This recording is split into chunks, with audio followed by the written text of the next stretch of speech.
নমস্কার, ntvwb.com এ আপনাদের প্রত্যেককে স্বাগত জানাচ্ছি। খুব ইম্পর্টেন্ট ভিডিও, খুব ইম্পর্টেন্ট বিষয়টি হলো মোহাম্মদ ইউনূস তিনি ভারতের প্রধানমন্ত্রী নরেন্দ্র মোদীর সঙ্গে দেখা করলেন। ভারত ও বাংলাদেশের মধ্যে উত্তেজনার আবহের মধ্যেই প্রধানমন্ত্রী নরেন্দ্র মোদী তিনি থাইল্যান্ডে বাংলাদেশের প্রধান উপদেষ্টা মোহাম্মদ ইউনূসের সঙ্গে গুরুত্বপূর্ণ বৈঠক সারলেন এবং তার বৈঠকের পর জাস্ট কিছুক্ষণ হলো তিনি তার যে সোশ্যাল পেজ রয়েছে, টুইটার রয়েছে বা যাকে এক্স বলতে পারেন, সেখানে তিনি পোস্ট করেছেন দুটো ল্যাঙ্গুয়েজে। একটা বাংলাতে দিয়েছেন এবং একটা দিয়েছেন ইংরেজিতে। প্রথমে তিনি ইংরেজি পোস্ট করেছেন, তারপরে তিনি বাংলায় পোস্ট করেছেন। বিষয়টা খুব লক্ষণীয়, যেটা সচরাচর আমরা দেখি না যে দুটো ভাষাতে পোস্ট করেছে।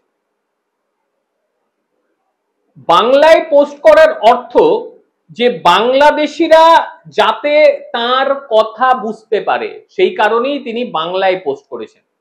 একই সঙ্গে যে সমস্ত বাংলাদেশিরা ঢুকে বসে রয়েছে ভারতে, তারা যেমন লেখাটা দেখে পড়ে বুঝবে, ঠিক একইভাবে বাংলাদেশি যারা বাংলাদেশের ভেতরে রয়েছে তারাও যাতে লেখাটা পড়ে ভালো করে বুঝতে পারে, সেই কারণেই তিনি এইভাবে পোস্ট করেছেন।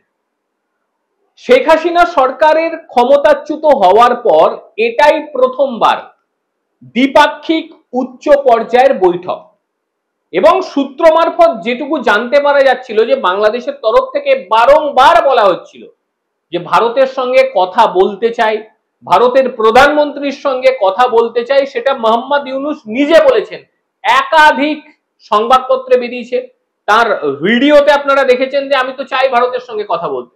বাংলাদেশ সাইড লাইনে দুই রাষ্ট্রনেতার বৈঠকের জন্য অনুরোধ করেছিল এবং BIMSTEC যে সম্মেলনে গিয়েছে সেই অনুষ্ঠানের ফাঁকেই এটার ব্যবস্থা করা হয়েছিল। এইবার আপনাদের অনেকের প্রশ্ন যে BIMSTEC-টা কি জিনিস? এটা মূলত বে of Bengal initiative for multi sector technical and economic cooperation, এটাতেই মূলত প্রধানমন্ত্রী গিয়েছেন। একইভাবে বাংলাদেশের প্রধান উপদেষ্টাও এসেছে। এইবারে তিনি ঠিক কি লিখলেন, মানে প্রধানমন্ত্রী নরেন্দ্র মোদী তিনি তার টুইটারে কি লিখলেন? স্পষ্টভাবে ইংরেজিতে যেমন লিখেছে, বাংলাতেও লিখেছেন। বাংলায় তিনি লিখেছেন, বাংলাদেশের অন্তর্বর্তীকালীন সরকারের প্রধান উপদেষ্টা জনাব মোহাম্মদ ইউনূসের সঙ্গে সাক্ষাৎ করেছি। স্বাভাবিক ব্যাপার, যেটা করেছে সেটা লিখেছে। ভারত বাংলাদেশের মধ্যে একটি গঠনমূলক জনকেন্দ্রিক সম্পর্কের প্রতি প্রতিশ্রুতিবদ্ধ।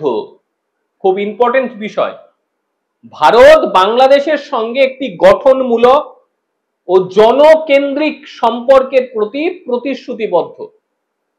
এটা তো স্বাভাবিক ব্যাপার, এটা হবেই। তারই সঙ্গে যেটা গুরুত্বপূর্ণ বিষয়, আমি বাংলাদেশের শান্তি, স্থিতিশীলতা, অন্তর্ভুক্তি ও গণতন্ত্রের প্রতি ভারতের সমর্থন পূর্ণ ব্যক্ত করছি। বিষয়টা খুব ইম্পর্টেন্ট। বাংলাদেশ যে অশান্ত, বাংলাদেশ যে স্থিতিশীল নয়, সেটা পুরো মাত্রায় এই লেখার মধ্যে দিয়ে বুঝিয়ে দিল ভারত। একই সঙ্গে গণতন্ত্রের প্রতি ভারতের সমর্থন, অর্থাৎ বাংলাদেশের গণতন্ত্রের প্রতি ভারতের সমর্থন আছে, উড়ে এসে জুড়ে বসার উপরে ভারতের সমর্থন নেই। এই বিষয়টিও স্পষ্টভাবে বুঝিয়ে দেওয়া হয়েছে। কয়েকদিন আগে একটা খবর করেছিলাম আসামের, আপনাদের মনে থাকবে, অনেকে অনেক রকম লিখেছিলেন।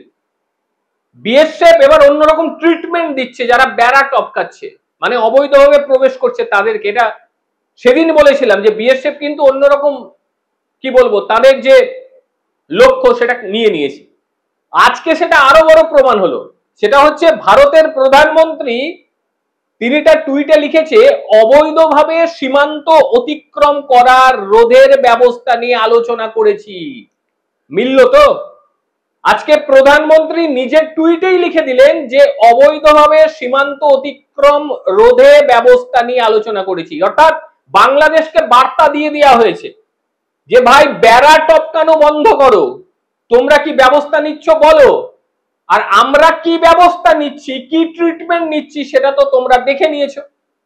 একই সঙ্গে আরেকটি ইম্পর্টেন্ট বিষয় তিনি বলেছেন বা সেখানে লিখেছেন, হিন্দু ও অন্যান্য সংখ্যালঘুর নিরাপত্তা ও কল্যাণজনক আমাদের, তার সঙ্গে তিনি আরো লিখেছেন, হিন্দু ও অন্যান্য সংখ্যালঘুদের নিরাপত্তা ও কল্যাণের জন্য আমাদের গুরুতর উদ্বেগ প্রকাশ করছি। বাংলায় লিখেছেন, বাংলায়। ভারতের প্রধানমন্ত্রী নরেন্দ্র মোদী এই কথাটি বাংলায় লিখেছেন। কতটা গুরুত্বপূর্ণ যে তোমরা সংখ্যালঘুদের ওপরে যে অত্যাচার করছো সেটা নিয়ে যে আমরা চিন্তিত, সেটা তিনি তার টুইটে বুঝিয়ে দিয়েছে। সেটা যেভাবে এদেশের যারা রয়েছে তারা বুঝলো, ঠিক একইভাবে ওই দেশে যারা রয়েছে বাংলা বোঝে তাদেরকেও বুঝিয়ে দেয়া হলো। প্রেসমিট হয়নি, প্রেসমিট না হওয়াতে আমরা তো বুঝে উঠতে পারছি না যে কি কি আলোচনা হলো।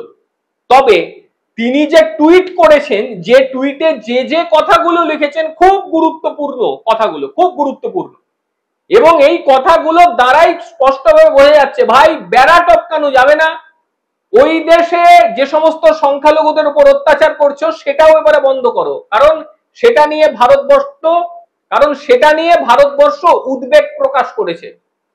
আর মোহাম্মদ ইউনূসের সেই বক্তব্য নিয়ে আমি আগেই বলেছিলাম প্রধানমন্ত্রী একটা কথাও বলবে না, খুব নিম্ন রুচির পরিচয় দিয়েছে মোহাম্মদ ইউনূস। আপনারা জানেন তিনি ল্যান্ডলগের কথা বলেছিলেন, ভারতের যে সেভেন সিস্টার, সেই সেভেন সিস্টারের ল্যান্ড লকের কথা বলেছিলেন তিনি। আবার বলেছিলেন আমি সমুদ্রের বাদশাহ রাজা, এই সমস্ত বলেছিলেন। সে সমস্ত বিষয় নিয়ে আলোচনা হবে না আমি আগেই বলেছিলাম, আর হলেও সেটা প্রকাশ্যে আসবে না। তবে একেবারে প্রাথমিক এই ঘন্টা দেড়েক দুয়েক হলো আমি যখন ভিডিওটা তৈরি করছি তার আগে প্রধানমন্ত্রী টুইট করেছে। এরপর আরো কিছু বেরোবে, তখন ঠিক বোঝা যাবে যে ঠিক কি কি বিষয় নিয়ে আলোচনা হয়েছে, কি কি পদক্ষেপ নেওয়ার জন্য ভারত বাংলাদেশকে জানিয়েছে। যেমন যেমন আসবে সেইভাবে কিন্তু আপনাদের আমি জানিয়ে দিতে পারবো। খুব ছোট্ট প্রতিবেদন, যথেষ্টই গুরুত্বপূর্ণ প্রতিবেদন, সেই কারণেই তাড়াতাড়ি আপনাদের জানাবার চেষ্টা করলাম। আর আজকের প্রতিবেদন আপনাদের ঠিক কিরকম লাগলো অবশ্যই জানাবেন। প্রত্যেকে ভালো থাকবেন, সুস্থ থাকবেন। আবারও দেখা হবে অন্য কোনো দিন অন্য কোনো বিষয়ে। ততক্ষণের জন্য নমস্কার, ভালো থাকুন।